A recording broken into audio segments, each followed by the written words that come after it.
Ballia police को आज बड़ी सफलता हासिल हुई है। बलिया पुलिस ने 700 ग्राम हीरोइन बरामद किया है और साथ ही साथ 2 तस्करों को भी गिरफ्तार किया है। बरामद हीरोइन की कीमत इंटरनेशनल मार्केट में करीब 1 करोड़ 40 लाख रुपये बताई जा रही है।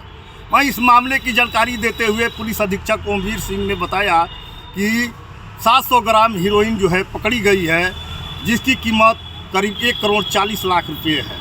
वहीं उन्होंने कहा कि इस मामले को लेकर के 2 तस्कर भी गिरफ्तार किए गए हैं। वहीं आपको बता दें कि जो है कुछ दिन पहले ही बलिया पुलिस ने करीब 200 ग्राम हीरोइन बरामद किया था, जिसकी कीमत उस वक्त भी 40 लाख रुपये बताई गई थी। पुलिस अधीक्षक ने बताया कि कुछ जो है सिंडिकेट हैं जो इसमें अवैध रूप से हीरोइन का कारोबार कर रहे हैं। इस नेटवर्क को तोड़ने के लिए पुलिस एक्टिव मूड में नज़र आ रही है। कहीं ना कहीं ये देखा जा रहा है कि बलिया पुलिस जो है ये इस नेटवर्क को तोड़ने के लिए सक्रिय दिखाई दे रही है। ANB news JP Tiwari Ballia. Chandigarh municipal corporation चुनाव की तारीख जो है फाइनल हो गई है। 30 तारीख को यानी कि 30 जनवरी को जो है चंडीगढ़ म्युनिसिपल कॉरपोरेशन के चुनाव होंगे। हालांकि अगर बात की जाए पहले 25 जनवरी को जो थे चुनाव होने थे चंडीगढ़ म्युनिसिपल कॉरपोरेशन के। हालांकि पूरा जो मामला था Punjab and Haryana high court में गया था और उससे पहले अगर 2024 की हम बात करें तो 2024 में ये पूरा मामला जो था मेयर जो चंडीगढ़ में जो चुनाव होने थे ये काफ़ी मामला गरमाया और ये पहले Punjab and Haryana high court गया और उसके बाद होने बल सुप्रीम कोर्ट में ये पूरा मामला गया था। और उसके बाद जो है आम आदमी पार्टी और कांग्रेस यानी कि इंडिया गठबंधन का जो था वहां पर जो है चंडीगढ़ में जो है मेयर चुना गया था।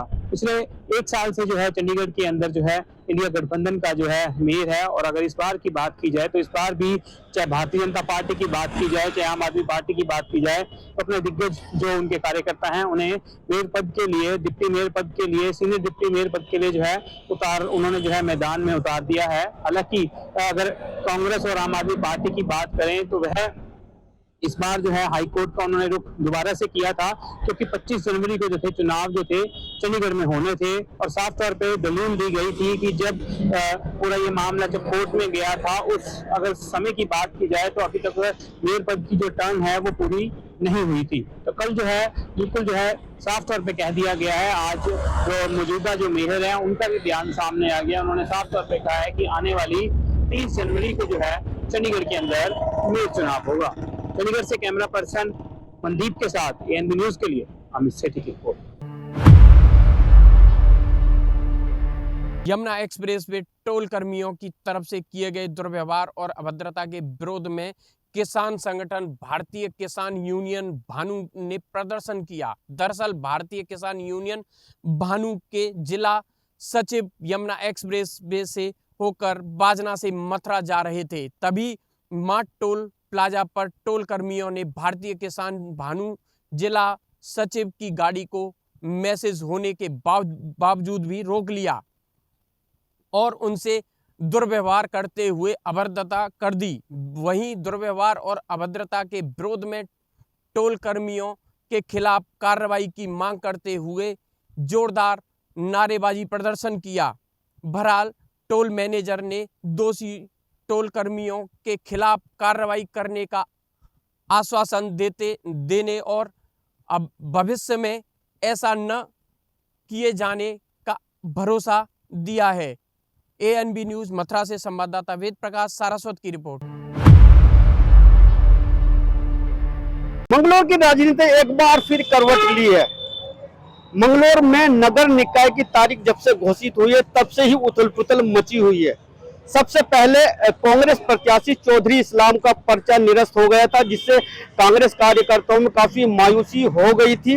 उसके बाद भाजपा की बात करें तो भाजपा ने मंगलौर में अपना प्रत्याशी नहीं उतारा था। भाजपा ने हाजी परिवार समर्थित कैसर को अपना समर्थन दे दिया था। इसके बाद कांग्रेस ने भी अपना समर्थन निर्दलीय प्रत्याशी मोहद्दीन अंसारी को दे दिया था और चुनाव प्रचार में जुड़ गए थे। लेकिन उसके 2 दिन बाद ही हाई कोर्ट ने कांग्रेस प्रत्याशी चौधरी इस्लाम का पर्चा बहाल कर दिया था। उसमें कांग्रेस कार्यकर्ता काफी खुशी में थे, लेकिन चुनाव से 1 दिन पहले ही कांग्रेस प्रत्याशी चौधरी इस्लाम का पर्चा निरस्त हो गया है। इससे कांग्रेस कार्यकर्ताओं में काफी मायूसी देखी जा रही है। अब कांग्रेस ने अपना समर्थन निर्दलीय प्रत्याशी मोइनुद्दीन अंसारी को दे दिया है। मंगलौर से एमबी के लिए अकील अहमद।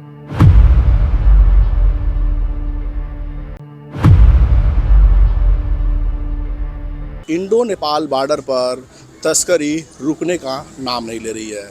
हम बात कर रहे हैं उत्तर प्रदेश के महाराजगंज जनपद का, जहां इंडो नेपाल बॉर्डर ठूठीबारी थाना क्षेत्र पड़ता है। यहां पर समय समय पर तस्करी में नशीली दवाएं और अवैध सामान देखा जा सकता है। लेकिन वहीं महाराजगंज पुलिस के एक्टिव मूड के बाद तस्करों में हड़कंप मच गया है। बीते दिन अभी हाल ही में तस्करी के सामान बरामद हुए थे, लेकिन आज तड़के सुबह नशीली दवाओं की भारी खेप पुलिस ठूठीबारी के द्वारा बरामद किया गया। बता दें, यह पूरा खुलासा मुखबिर की सूचना पर किया गया है और यह माल जो है तस्करी करके नेपाल पहुंचाया जा रहा था। लेकिन वहीं ठूठीबारी पुलिस को मुखबिर के सूचना पर बड़ी सफलता मिली। बता दें, ठूठीबारी के इंडो नेपाल बॉर्डर के मरचहवा नाके से यह नशीली दवा जो है एक फल के कैरेट में बरामद की गई है और बरामदगी में मुखबिर के सूचना पर घेराबंदी की गई थी, जिसमें ठूठीबारी पुलिस टीम पूरी मौजूद रही और यह पूरा जो धरपकड़ था महाराजगंज एसपी सुमेंद्र मीना के निर्देश पे किया गया। बताते चलें, इस मामले में अभी और खुलासा हो सकते हैं, लेकिन विश्वस्त सूत्रों की माने इसमें 2 नगर के ही सफ़ेद पोस्ट शामिल दिखाई दे रहे हैं, जिसमें एक नारकोटिक्स के साथ साथ अवैध सामानों की भी तस्करी में समय समय पे देखने पे संलिप्तता बताई जाती है। लेकिन अभी यह खुलासा करना संभव नहीं है, लेकिन पूछताछ में ये बात ये सामने आई है। इस पूरे मामले में अब देखना दिलचस्प होगा कि जो 2 पैडलर पकड़े गए हैं, विवेक उर्फ निरंजन जो ठूठीबारी थाना क्षेत्र का बताया जा रहा है, वहीं दूसरा जो पैडलर है निकेश बरदवा थाना क्षेत्र का बताया जा रहा है। इन दोनों के पास से 970 अदद नशीली दवा की इंजेक्शन बरामद की गई है, जिसमें डायजापाम और सेरेजैक जैसे नशीली दवा, प्रतिबंधित दवा शामिल है। इनके सरगना कब तक पकड़े जाते हैं? फिलहाल इस पूरे मामले में मुकदमा पुलिस ने दर्ज कर लिया है और दर्ज करने के बाद महाराजगंज जिला जेल के लिए भेज दिया है। इस पूरे प्रकरण में एसपी सुमेंद्र मीना ने बताया कि आगे भी पूरी धरपकड़ की जाएगी और नशीली दवा के कारोबारियों के खिलाफ कठोरतम कार्रवाई की जाएगी। एनबी न्यूज़ के लिए सर्वेश प्रताप गुप्ता, महाराजगंज। आपको बता दें, महंत राजू दास ने आज पूर्व मुख्यमंत्री मुलायम सिंह यादव पे टिप्पणी की। उस टिप्पणी को लेकर के लखीमपुर खीरी के लोहिया भवन में सपा कार्यकर्ताओं के द्वारा काफ़ी तादाद में एकत्रित होने के बाद में महंत राजू दास का पुतला फूंकते हुए पुलिस प्रशासन ने देखा। तो पुलिस प्रशासन ने देखने के बाद में पुलिस प्रशासन और सपाइयों के बीच काफ़ी नोकझोंक हुई। नोकझोंक होने के बाद में सपा कार्यकर्ताओं ने नारा लगाते हुए बताया कि महंत राजू दास मुर्दाबाद के नारे भी लगाए। नारे लगाते हुए पुतला को उन लोगों के द्वारा दहन किया गया। और इसी बात को लेकर के आपको बता दें, पूरे जनपद लखीमपुर खीरी में पुलिस की चप्पे चप्पे पे नजर रखी गई है। एनबी न्यूज़ के लिए मासूक अली, लखीमपुर। गाजियाबाद की थाना टीलामोड़ पुलिस और बदमाशों के बीच हुई मुठभेड़ के बाद एक बदमाश को घायल अवस्था में पुलिस ने किया गिरफ्तार। आपको बताते चले, गाजियाबाद की एसीपी सुलानी अग्रवाल ने बताया कि मुखबर की सूचना पर यह सूचना मिली कि जंगल में एक ट्रक वहां पे खड़ा हुआ है और कुछ लोग उसके अंदर गाय भर रहे हैं। तभी पुलिस वहां पे मौके पहुंची तो वहां पर अज्ञात लोगों ने पुलिस पर फायरिंग की। पुलिस ने आत्मरक्षा में फायरिंग कर बदमाश को घायल किया। 3 लोग थे, जिसमें से 2 लोग भागने में कामयाब हुए और एक को पुलिस ने गिरफ्तार कर लिया। बाद में गाजियाबाद की पुलिस ने इनको भी गिरफ्तार कर लिया है और गाजियाबाद के एसीपी का कहना है कि अपराध और अपराधियों के खिलाफ ऐसे ही अभियान जारी रहेगा। आज दिनांक 21/22/1/25 की रात्रि थाना टीलामोड़ अंतर्गत थाना टीलामोड़ पुलिस और स्वाट टीम ट्रांस हिंडन के द्वारा संयुक्त रूप से थाना टीलामोड़ के वांछित अभियुक्तगणों की तलाश में मामूर होकर तलाश वांछित अभियुक्तगण और दबिश फरुखनगर रोड से वापस आ रहे थे। एक मुखबिर खास की सूचना प्राप्त हुई कि एक संदिग्ध ट्रक एयरपोर्ट बाउंड्री की तरफ जंगल में खड़ा हुआ है, जहां पर कुछ लोग गाय चोरी करके भागने की फिराक में है। इस सूचना पर पुलिस टीम सर्च करने के आशय से ट्रक के पास पहुंची।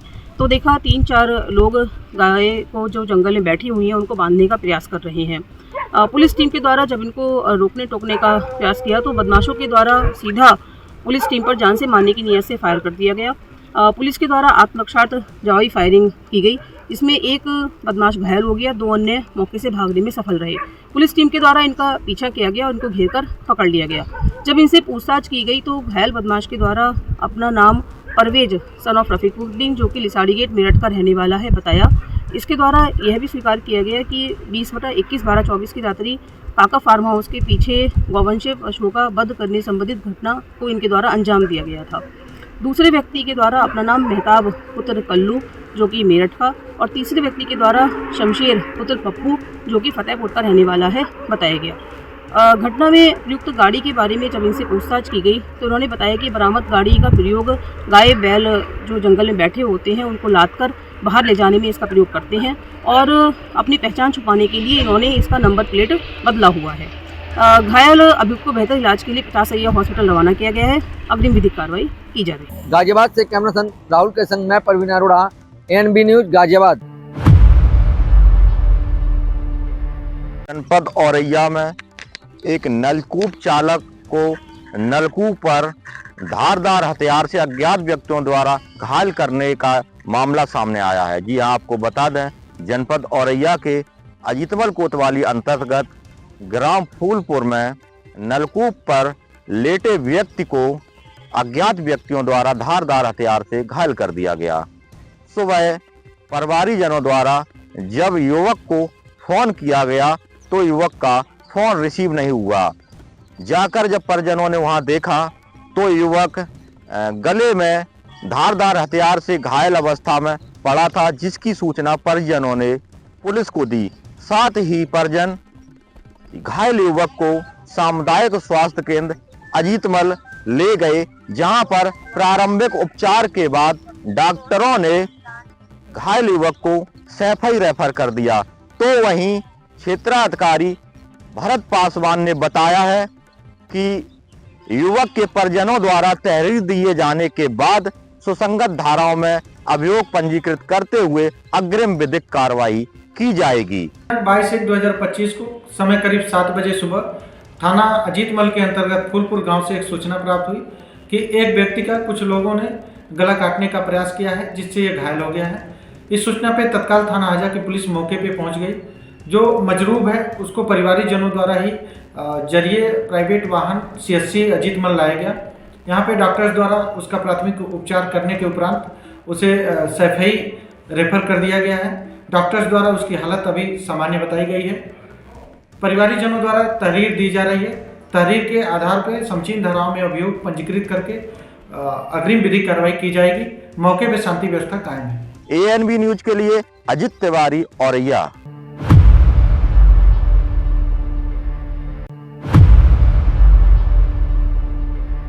बिहार में इस वर्ष विधानसभा चुनाव होने हैं और इसको लेकर के बिहार में राजनीतिक सरगर्मी बिल्कुल तेज हो चुकी है। जीतन राम मांझी जो भारत सरकार में अभी मंत्री है, वो लगातार अभी से NDA पे दबाव बनाना शुरू कर दिए हैं कि उनको आगामी जो बिहार में विधानसभा चुनाव होने हैं उसमें उन्होंने 20 सीट पे दावेदारी अपनी ठोकी है। आपको बता दें कि ऐसी ही दावेदारी 2024 के लोकसभा चुनाव में पशुपति पारस ने ठोका था और पशुपतिनाथ पारस को NDA ने बाहर का रास्ता दिखा दिया था। अब ऐसे में ये देखना काफी दिलचस्प होगा कि जीतन राम मांझी का हाल कहीं पशुपतिनाथ पारस की तरह न हो जाए। देखिए, बरसों से चौकीदार दफादार संघ के लोगों का मांग है, डिमांड है कि नौकरी में जो चौकीदार सेवानिवृत्त होते हैं उनके आश्रित को उन पर जो आश्रित लोग हैं उनको नौकरी मिलनी चाहिए। जब से चतुर्थ वर्गीय श्रेणी का दर्जा मिला है तब से बिहार सरकार ने एक अध्यादेश जारी किया है, जिसके मुताबिक चौकीदार दफादार संघ के जो लोग हैं इसकी नियुक्ति समान कोटि में दिया गया है। ये बहुत ही चौकीदार समाज के लिए बहुत ही दुर्भाग्यपूर्ण स्थिति है और आपको एक जानकारी होनी चाहिए कि वर्षों से, हजारों वर्ष पूर्व से ही एक समाज के लोग, एक धर्म के लोगों को ये जातीय पेशा था, उससे बिहार सरकार के द्वारा वंचित किया गया है। ये बहुत ही दुर्भाग्य है और इसके लिए हमारा दलित सेना और चौकीदार दफादार संघ के जो लोग हैं, इसके नेतृत्व में आज धरना का कार्यक्रम हो रहा है। और जब तक बिहार सरकार इस डिमांड को नहीं मानेगी, तब तक ये धरना का कार्यक्रम बड़ा चलता ही रहेगा। सर, इसके पहले भी तमाम लोग बैठे हुए थे, पर अरुण भारती सांसद है आकर इन लोगों का धरना तुड़वा दिए थे। हाँ, तुड़वाए थे, लेकिन वो लोग सरकार में वो लोग कुछ किए नहीं। इसलिए हमारी मांग है, हम दलित सेना की ओर से हमारी मांग है कि इस चौकीदार दफादार संघ का जो डिमांड है, इसको बिहार सरकार अविलंब पूरा करे। वोटर लोग हमको देने को तैयार हैं, तो फिर सीट हमको क्यों नहीं मिले? हमको ये करना है, ये प्रश्न करना है लोगों से। तो हम नहीं मांगेंगे, हम करना चाहते हैं, हम हरियाणा नहीं चाहते हैं कि हमको कितना सीट दे दो, लेकिन मैं कहता हूँ कि जो मेरा वजूद है उसके आधार पर हमको सीट दो। तो सीट हमको कोई फायदा नहीं है, हम आपके फायदा के लिए मांग रहे हैं, आपके फायदा के लिए बात हमारे आगे बढ़ती है। लगता है कि कैबिनेट हमको छोड़ना पड़ेगा। क्या बढ़ती है आपके लिए? हम पहले शेड्यूल कास्ट की बात लेते थे, अभी हमारे मुकेश जी कह रहे थे 3 डिसमिल, आप भूल गए? जीतन मांझी मुख्यमंत्री बना था तो कानून बना दिया था कि 5 डिसमिल जमीन हम देंगे, तो आप 3 डिसमिल की मांग क्यों कर रहे हैं? 5 डिसमिल की मांग होना चाहिए। क्या 5 डिसमिल मिली है जमीन किसी को? हम नहीं समझते किसी को नहीं मिली है, तो क्या इसका मांग नहीं करेंगे? सहयोगी अविनाश के साथ Surjeet Kumar, ANB news, Patna. UP के प्रयागराज, जहां पर संगम की धरती त्रिवेणी पर दिव्य कुंभ, महाकुंभ और अस्थैक्य कुंभ का आयोजन हो रहा है, तो वहीं इस आयोजन में संगम की धरती पर मुख्यमंत्री योगी आदित्यनाथ की अध्यक्षता में आज कैबिनेट बैठक हुई। यूपी सरकार के 54 मंत्रियों के साथ मुख्यमंत्री योगी आदित्यनाथ ने उत्तर प्रदेश को पंख लगाने वाली परियोजनाओं और कहीं न कहीं व्यापार देने वाली, रोजगार देने वाली परियोजनाओं पर कैबिनेट की मोहर लगाने का काम किया। मुख्यमंत्री योगी आदित्यनाथ ने जहां कैबिनेट में तमाम जो विषय थे उस पर कहीं न कहीं मोहर लगाने का काम किया, तो वहीं पूरे मंत्रिमंडल के साथ प्रयागराज की धरती त्रिवेणी संगम में पूरे कैबिनेट मंत्रिमंडल के साथ सीएम योगी आदित्यनाथ ने आस्था की डुबकी लगाने का भी काम किया। इस आस्था की डुबकी और कैबिनेट बैठक जो कि प्रयागराज की धरती पर हुई, उसको लेकर उत्तर प्रदेश में सियासत गर्म हो चुकी है। समाजवादी पार्टी के राष्ट्रीय अध्यक्ष अखिलेश यादव ने आज राजधानी लखनऊ में छोटे लोहिया की पुण्यतिथि के अवसर पर जहां उनको श्रद्धा सुमन अर्पित किया, तो वहीं भारतीय जनता पार्टी और योगी सरकार को आड़े हाथे लेते हुए अखिलेश यादव ने तंज कसते हुए कहा कि महाकुंभ प्रयागराज में किसी प्रकार की राजनीति नहीं होनी चाहिए। सरकार राजनीति कर रही है वहां कैबिनेट बैठक करके, और एक सियासी मैसेज देना चाहती है उत्तर प्रदेश सरकार, और इसीलिए शायद उस कैबिनेट वहां पर कैबिनेट करने का काम कर रही है। इसको लेकर जहां अखिलेश यादव के बयान के बाद अब उत्तर प्रदेश में जो सियासी मायने हैं वो कहीं ना कहीं बढ़ते नजर आ रहे हैं और इस पर बयानबाजी तेज हो चुकी है। कैमरा पर्सन दानिश के साथ तेज सिंह, एएनबी न्यूज, लखनऊ।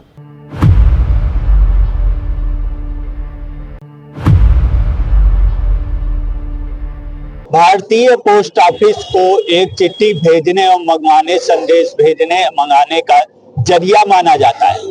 आज कानपुर नगर के बड़ा चौराहे में भारतीय पोस्ट ऑफिस में उस वक्त चर्चा का विषय बन गया जब कर्मचारी यूनियन के लोगों ने अपने ही चीफ पोस्ट मास्टर के खिलाफ मोर्चा खोल दिया और उनके ऊपर कई आरोप भी लगा दिए कि कानपुर के चीफ पोस्ट मास्टर ने हमारे साथ जो जिस तरह का शब्दावली का प्रयोग करते हैं,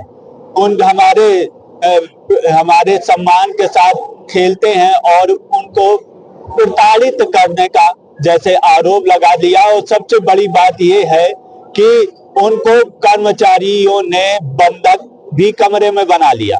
आपको बता दें कि कर्मचारियों ने चीफ पोस्ट मास्टर को बंधक बनाकर जमकर विरोध प्रदर्शन किया है आज कानपुर के बड़े चौराहा स्थित बैंक पोस्ट ऑफिस में।